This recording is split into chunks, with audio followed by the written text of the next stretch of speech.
Dankie. Can I go? Okay. Good morning, everyone, and welcome to the first live broadcast for AUE2602, Corporate Governance in Accountancy. We would like to apologize for starting a couple of minutes late due to some technical difficulties, but we're over it now and we can get started.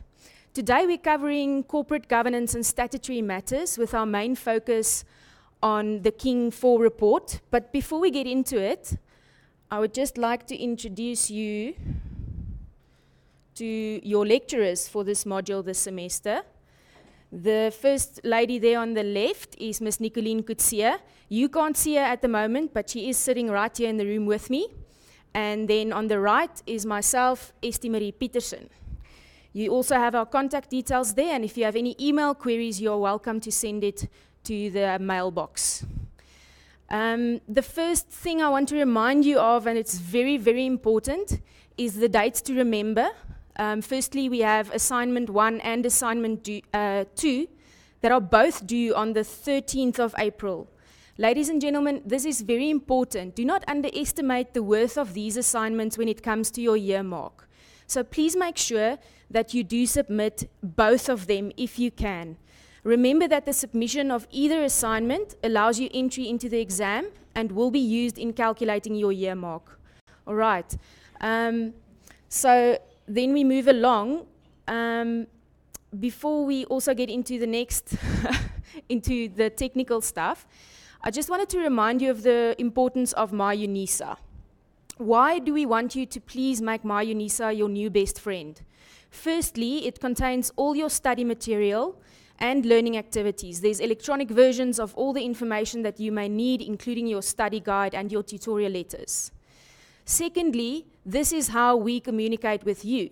You may have noticed that we are only 2, and there are more than 1,000 of you guys. So please read all the announcements carefully. And lastly, you can submit all your assignments online. What I want to just focus on here is that it is safer and faster to submit your assignments online. So if it's possible, please do make use of this function. Today, we will be covering a quick background on corporate governance as per topic 1. We're going to get into some of the sections of the Companies Act, and we will be looking at the King 4 report, but only the significant matters.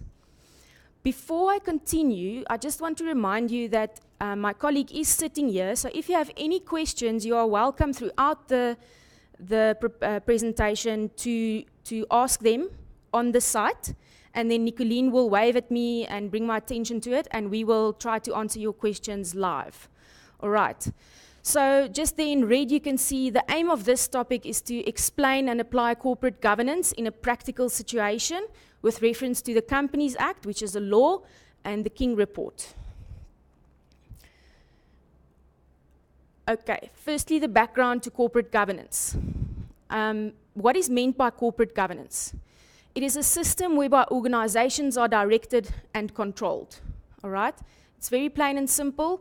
You can just think about it. It's governance, so what is happening in the company, who is governing it, and it's in a specific company environment, meaning it's corporate. All right.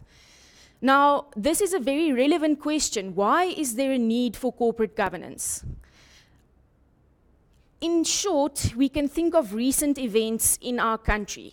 There is a lot of questions being asked about what is happening in companies if we refer to some of the news items of the day. Just to give you a textbook answer, we are all linked to these organizations. What they do have an impact on us. And in various ways, we require a balance between the economic, what's happening to the environment, and what's happening to us socially. And we are all stakeholders in what this company is doing. All right.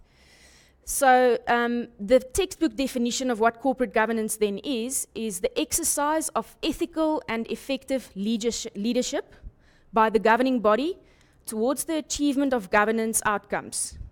What is these outcomes we are looking for? We're looking for an ethical culture, we're looking for good performance, effective control, and whether the actions are legitimate. All right. The basis of the King 4 report is to apply and explain. For those of you that may be aware of the King 3 report, It used to be that you can apply or explain. These days, if you are not applying the King 4 principles, you need to explain why not. All right, you need to explain every single item that you are not applying in your business and why this is the case. All right. It assumes that all entities already incorporate its principles, as this is in the best interest of any business. So entities are required to explain in a narrative how the practices was implemented to address the principles. If we look at corporate governance in South Africa, the first King report was issued in 1994. The subsequent reports were issued in 2002 and 2010, and the last one, which is the one that you will be studying this year, was issued in 2016 with an effective date of the 1st of April 2017. It's not a new report. It uses the same principles, and then it builds on it, and it improves on it. The objectives of the King report, just going to quickly run through this, as we mentioned already, is to create an ethical culture. It is to broaden the acceptance of the King report. So you'll notice that the difference between King 3 and King 4 is that we also talk about municipalities and non-profit organizations. So we no longer only speak of a board of directors, but also of a governing body. We also need to make sure that we understand that it's interrelated. Nothing can be seen in isolation. And it encourages transparent and meaningful reporting to stakeholders so that we as the stakeholders in companies know what's happening. And it is concerned with the ethical consciousness and the conduct of a company. So the big question for you guys is, are both King 4 and the Companies Act legislated into South African law? Is it law for companies to comply? The short answer is that no, they are not. The Companies Act is a legislative act in this country, and all companies need to comply with it. The King 4 report, however, is rules and principles and recommendations rather, that companies should comply with, but it is not law. Therefore, they can say, I am not applying this, and this is the reason why. Okay? Non-compliance is not contrary to the law. But one of the listing requirements of the JSE is compliance to the King 4 report. So if you have a major company that's listed on the Johannesburg Stock Exchange, they do need to comply with the King 4 report. The Companies Act, as I mentioned, is a law, and therefore everybody needs to comply with it, all companies. So this brings us to the end of what a background of corporate governance is, and I wanted to bring your attention to how we structure information in your study guide. So you will notice at the end of learning units in your study guide, there's a similar structure that we use where we say the King 4 report 2016, 3-7 and 20-38. What does that mean for you? That means that you need to take your King 4 report auditing legislation and standards, and you open it up at the King 4 report. The 2016 refers to the year that it was published. And you need to go to pages 3 and 7. In the bottom corners, you'll see the page numbers. So in this instance, we say, please go and study page 3-7 and 20-38 of the King report.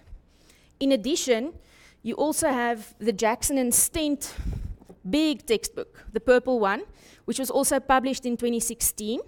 And here you will notice that they use a bit of a different page numbering, where they say 4/3 to 4/18. This merely refers to chapter 4, which relates to corporate governance, and then the 3 is the page number in that chapter. So in this case, you need to read or study chapter 4, pages 3-18.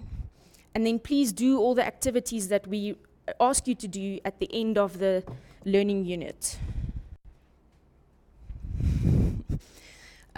Just to continue, we mentioned firstly after the background that we're going to look at statutory matters.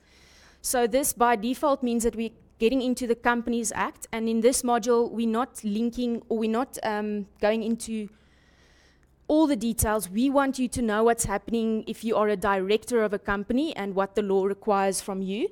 There's always a link between good corporate governance and compliance with the law.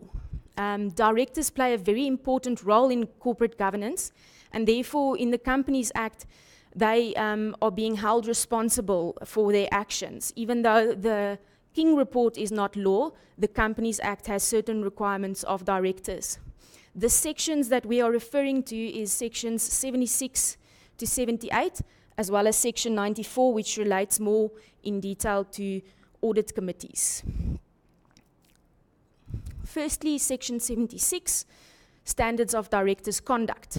Basically, you can in the topic or in the heading already see what this is about. What is the standard that directors should conduct themselves at? It describes the duties of directors, such as not to use the position of a director to gain an advantage for themselves or any other person, to knowingly, so they shouldn't knowingly cause harm to the company. In addition, they should communicate to the board any information that comes to their attention. So if they are aware of any information that may harm the company, they should communicate it to the board as soon as possible. And then they also need to exercise their powers and functions as a director in good faith and for a proper purpose, so not for personal gain. They should always act in the best interest of the company, with a degree of care, skill, skill that's reasonably expected of a director. So here again, we refer you to study the Companies Act, which would also be in your auditing legislation and standards textbook, section 76, and you can also look at Jackson and Stent, the big purple book there. We have the references for you. Section 77 is about the liability of directors and prescribed officers. So what can happen to them when they do not meet these standards of directors' conduct?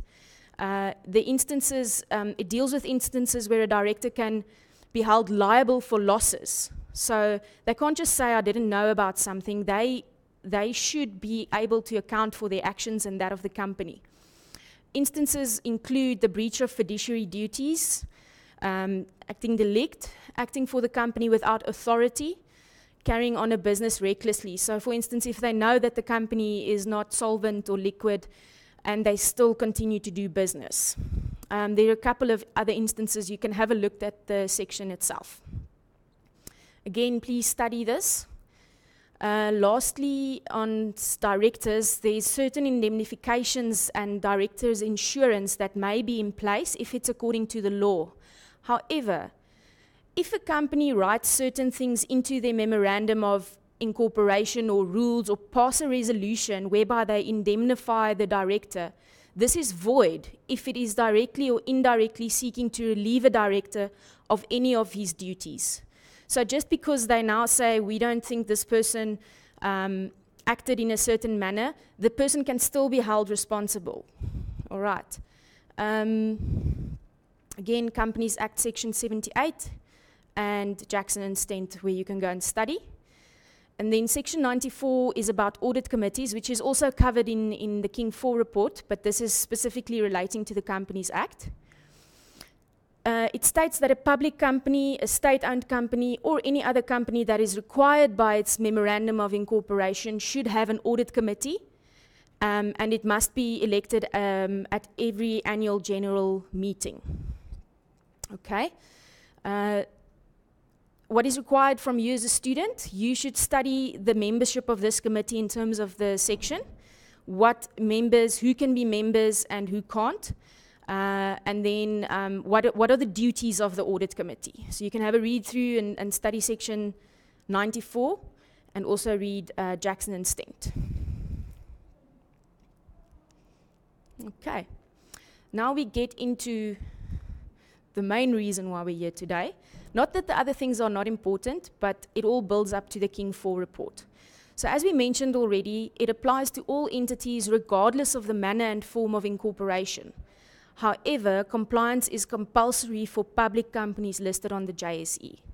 So if we think of it, all entities, this could be municipalities or it could be non-profit organizations. So it applies to all of these entities.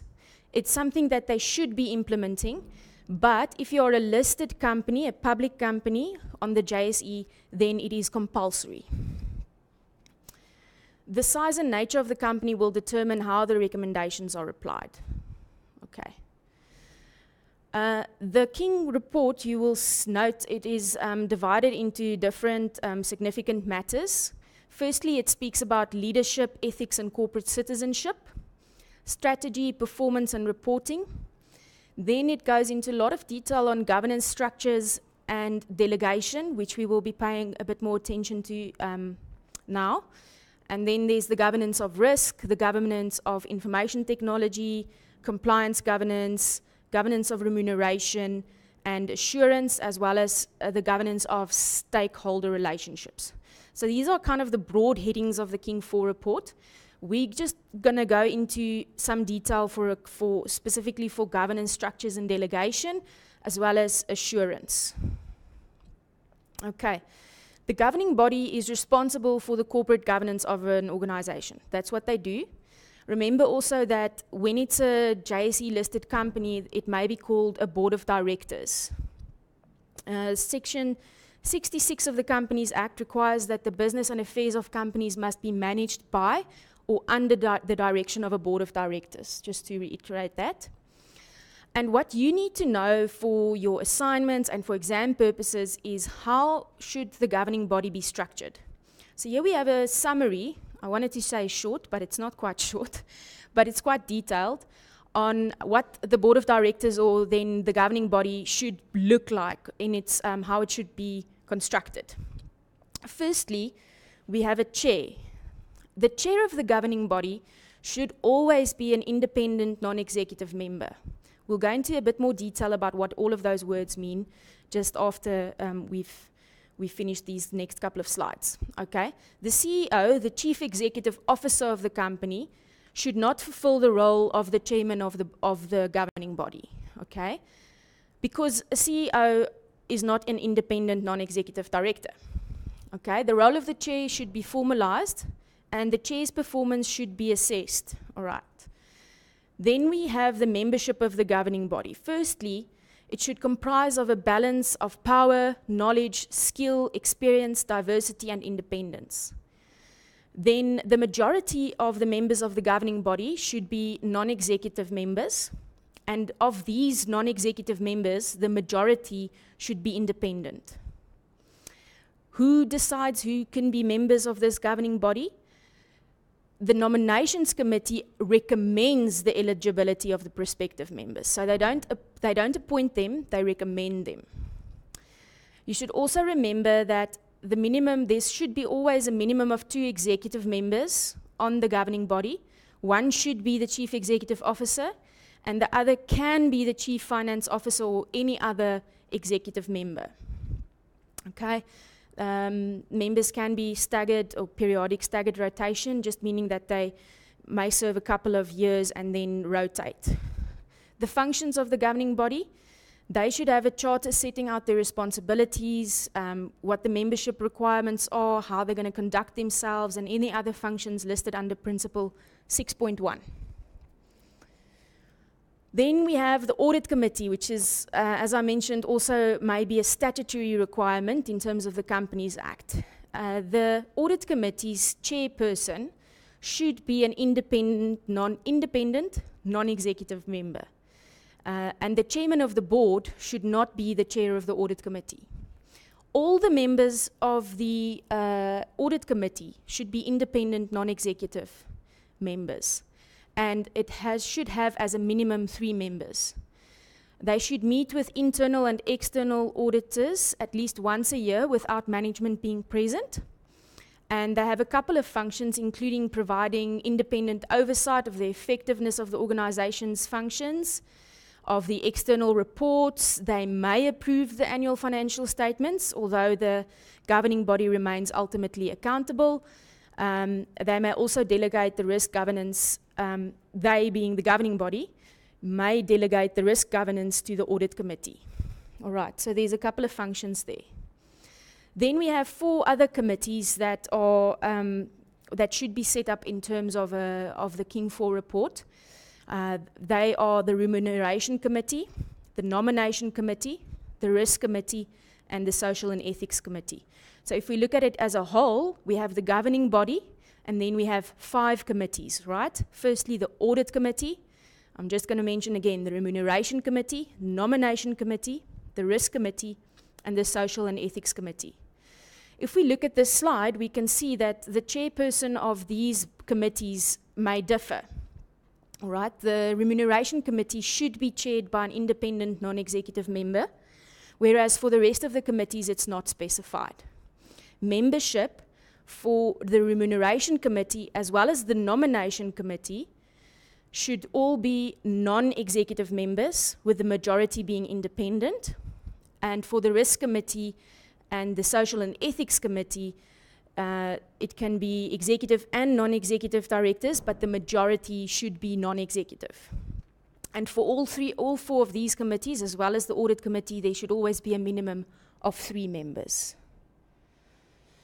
Just to continue, the function of the remuneration committee, they should assist the governing body in setting and administering remuneration policies. So again, they assist the governing body, all right?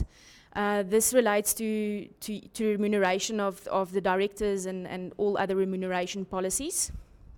The nomination committee assists with the process for nominating, electing, and appointing members of the governing body. They are also responsible for succession planning, and they also need to evaluate the performance of the governing body. The risk committee should consider the risk management policies and plans of the company, and the social and ethics committee gives oversight of and reporting on the organizational ethics. They're also responsible for corporate citizenship, sustainable development, and stakeholder relationships. So that, in short, is the functions of these 4 committees. Principle 8, so just to maybe backtrack a bit, you will notice at the beginning of each of the, I kind of want to say, chapters or such in the King report, they have these principles. You can see, I don't know if you can see, there's these little highlighted blocks. Those are the principles, and then under them, they have numbering. Okay, so those are the principles that need to be applied, and then each paragraph or sentence has a number in front of them, and that is how we refer to it. So we can say Principle 8:55 means we go to Principle 58 and we read number 55, and that's how we refer to it as well in your memorandums. Okay, Principle 8 states that the governing body should ensure that its arrangements for delegation within its own structures, okay, promote independent judgment, so that's very important, and they should always assist with the balance of power and the effective discharge of its duties. Which just makes sense. You need to have independent people on your governing body. They need to, no one needs to have more power than the other person, and they need to be able to do their duties effectively, so know what they're talking about. This means in certain instances that the governing body may delegate some of its responsibilities to various committees as needed to ensure the best interest of the organization is achieved. However, and this is very important to note, that even though the governing body may delegate these responsibilities, they do remain ultimately responsible. There again, we just refer you to the King report that you need to study, and that's pages 49 to 60, as well as Jackson and Stent. When doing these activities or your tutorial 102 questions, so the activities are the ones in the study guide, the tutorial 102 questions, your assignments and past examination papers, I want you to really take note of how the information is given in the scenario when it comes to the King questions, as well as how the solution is presented. You will notice in the solution that marks are available for applying the information in the scenario. So you can't just go and write down whatever the principal states, e.g. the chairman of the board should be an independent non-executive director. You're not going to get full marks. You need to apply it to this scenario, where we'll do a couple of quiz questions later on where we will clearly show you how we want that to be done. Now, very important in these governing structures is what a non-executive member is. A non-executive member is a person who's not involved in the management of the company. What we mean by that is they're not a full-time salaried employee of the company, all right? They have a different job perhaps, or whatever the case may be, but they are not a full-time employee of the company. The role of the non-executive member is to provide independent judgment. Therefore, they cannot be a member of an employee of the company because they won't be considered independent. So they need to provide independent judgment, advice, and opinions on issues that the company face, sort of like an outsider's view. And they are also required to attend governing body and committee meetings to which they have been appointed. Then the next question is, what is an independent non-executive member? So as we already said, a non-executive member is a person who's not in the employment of the company. But such a person can be considered independent if they are not a representative of a shareholder of the company. They do not have a direct or indirect interest in the company. Here we can just mention that it's a general rule that a holding of 5% or more is considered to be material. The person has not been employed by the company in any executive capacity, meaning in the employment of the company for the preceding 3 financial years. The person should not be a member of the immediate family of an individual who is or has been employed during the previous 3 financial years. The person should not be a professional advisor to the company, should be free from any business or other relationship with the company, and they do not receive any remuneration contingent upon the performance of the company. So if you satisfy these rules, all of these rules, you can be considered independent. Just to give you a quick example, if we look at this company, how should the governing body be structured in order to comply with the requirements of the King report? So if we can quickly count here, there's 1, 2, 3, 4, 5, 6, 7, 8 directors. And we need to firstly say, how should the governing body be structured between executive and non-executive members? Okay, so there's nobody here to answer me. So I'm just going to provide you the answer. Firstly, if we look at those 8 directors, the requirement of King is that the majority of the directors should be non-executive. So here you can see that of the 8, 3 are considered executive or should be considered executive, and 5 should be non-executive. Okay, just a reminder that if it is split evenly between 4 and 4, it would not be considered a majority. Okay, so just keep that in mind. 5-3 is fine, but 4-4 is not a majority. Then as a minimum, remember we also mentioned that on your executive side, you should have the CEO. So technically one of these 3 people should be the CEO and another executive. Okay, but now we're not done yet, because the requirements further states that of the majority of the non-executive directors, the majority should be independent. Okay, so here we can see now we have 5 non-executive directors, but if we need 3 of them to be independent for this governing body to be in compliance with the King report. So you can take the yellow faces as being independent. And then a reminder that the chairman of this governing body should be an independent, right? Independent, non-executive director. Okay, so this is a quick summary of what we just discussed. You should really let us know if you have any questions on this, because this is very important for you to understand. Quick quiz 1. Would the following individuals qualify as independent non-executive members? In terms of the King report, you should justify your answer. All right, so if I'm a partner in a law firm that acts as a legal advisor to the company, I cannot be considered independent. Why not? Because I am providing professional services to the company. If I am the company's external auditor, I can also not be considered independent. For the same reason, I'm providing professional services to the company. The company's recently retired CEO. So this is you should actually have more information. So this person, let's say, retired last year, then they cannot be considered an independent non-executive member. The reason being that for this person to qualify, he or she should have retired more than 3 years ago. Okay. And then lastly, a shareholder who holds 3% of the company's shares. this person can be considered an independent non-executive member. Why? Because we previously stated that a shareholding of 5% or more is considered material, and this person only holds 3%. So in a scenario, just to kind of go back to what I mentioned earlier, you have to kind of state what the requirement is in terms of king, and then you have to apply it. So you would say the company's external auditor would not be allowed to be cannot be considered independent non-executive because they are providing a professional service. So you need to link whatever is in the scenario to what the requirement is. Quick quiz 2. State whether the following are true or false in terms of the King 4 report. The chair of the audit committee should be the chair of the board. This is definitely false.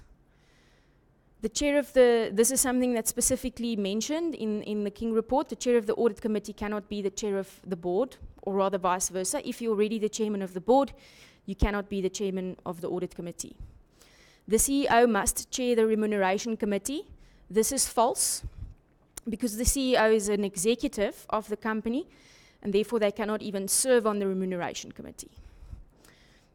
The nominations committee should consist of only non-executive directors. This is true. Okay, so this is just basically in those columns or tables that we provided you. This is according to the King report that you need to go and study. I just wanted to let you know that companies still are required to have a company secretary.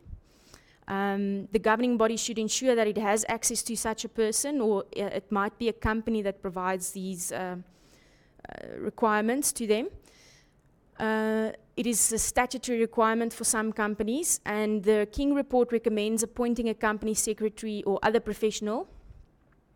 So this is important to remember. And the other thing is the duties of the company secretary. The company secretary should be suitably qualified, competent, and experienced. They should have an arm's length relationship with the company. Okay? They are not a director. This is important to remember. A company secretary is a separate position. They do not form part of the board of directors, and they are not considered directors. They should prepare and circulate the governing body papers.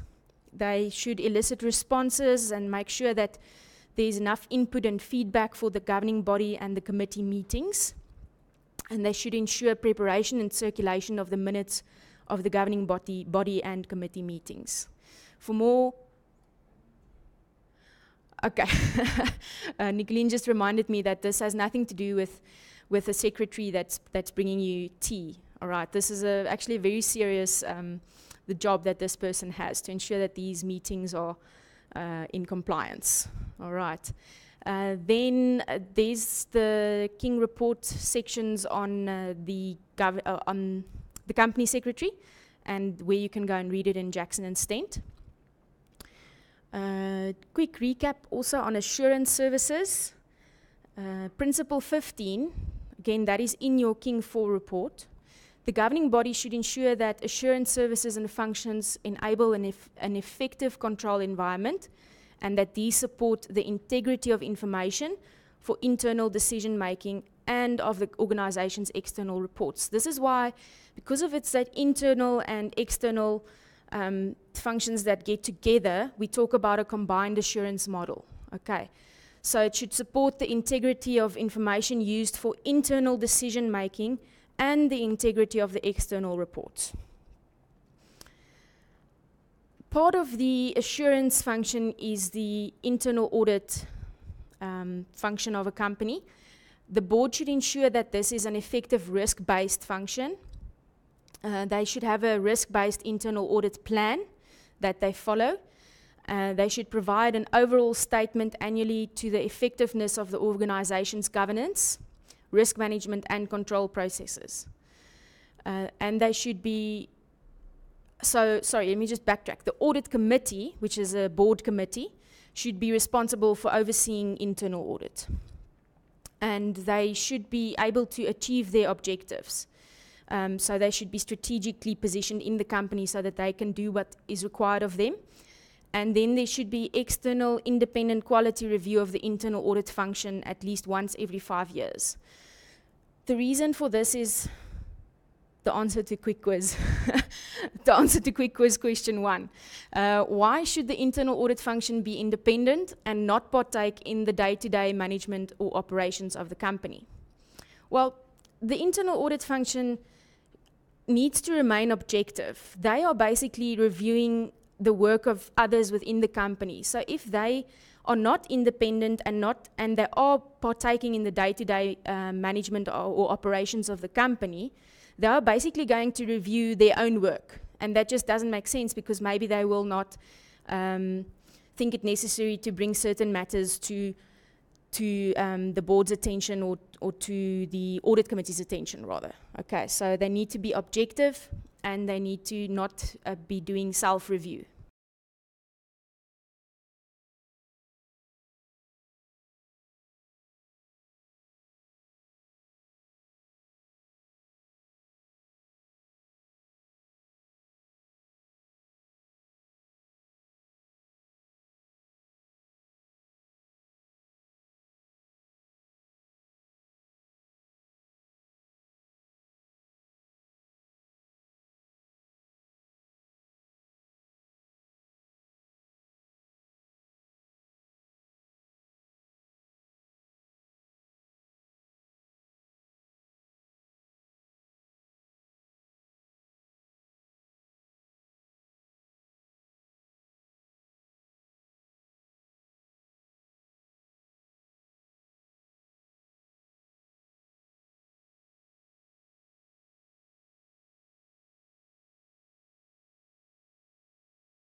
No.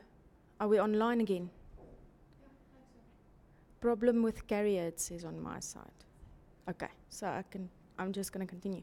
Okay, so just to, I don't know where exactly the technical difficulty started, so just to reiterate what we said on the slide. Why should the internal audit function be independent and not partake? Because it would result in self-review, as well as they need to be objective in their work as they are reviewing the work of others. Who oversees the internal audit function? The audit committee, which is the governing body delegates to the audit committee, and the audit committee oversees the internal audit function. Therefore, the chief audit executive reports to the chairman of the audit committee, and the chief audit executive is appointed by the governing body. All right. Let me just get here on my next slide. Just hang on. Should the chief audit executive be a member of the governing body? Again, no, because the chief audit executive needs to be independent of the governing body. It's reporting to the governing body on the work of the internal audit team. Please go and study the King 4 report on the specifically on internal audit. It's in pages 68 to 70. And there's also your Jackson and Stent references. So this is basically all that we wanted to talk about today.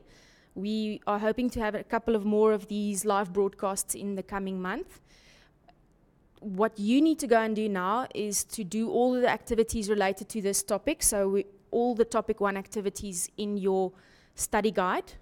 Do all the questions under topic 1 from the prescribed textbook. There's just a typo there. It's graded questions on auditing 2018.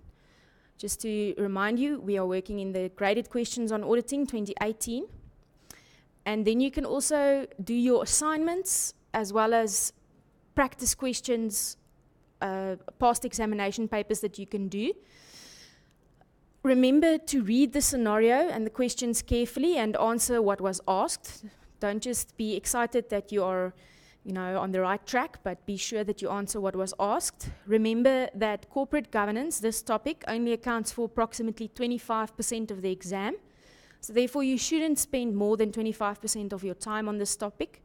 But this is easy marks. So if you know and understand the differences between what we discussed today, then you should be fine with this topic. If you have any questions, you are welcome to ask us, to email us, to